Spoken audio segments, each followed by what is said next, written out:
If you have a sneaky suspicion that liberals are prone to violence, you're more likely to pay attention to raucous leftist demonstrations at Berkeley while downplaying acts of violence at Donald Trump's own campaign rallies. They'd be carried out on a stretcher, folks.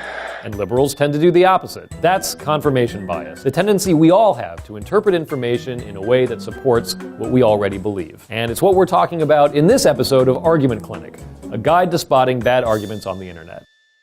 We are all inherently biased. We tend to weigh evidence more heavily if it confirms our belief and discount evidence that doesn't. And the internet, especially social media, is a giant confirmation bias machine. It makes it easy to find evidence to support just about any argument you want to make and ignore all the other stuff. For instance, let's say you want to prove that Trump supporters are violent. So you Google violent Trump supporters. You'll find a long list of ugly incidents. Of course, there may be millions of peaceful Trump supporters out there, but you didn't Google that. Social media, like Facebook, presents the same problem. We tend to like information that we agree with, which means we see more of it, which means we think there's more of it, which means we must be right.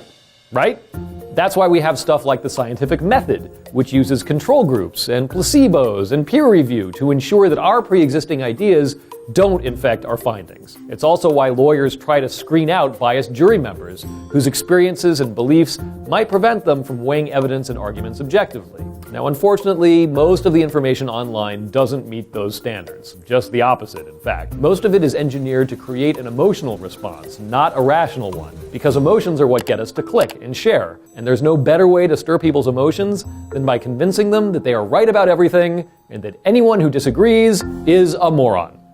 We'll never be able to eradicate confirmation bias, but we can at least try to limit it in our own lives. So just remember, anecdotes are not data. Be open to arguments that challenge your beliefs, and be modest and skeptical of everything you read, even if, no, especially if, it seems to prove what you already thought in the first place.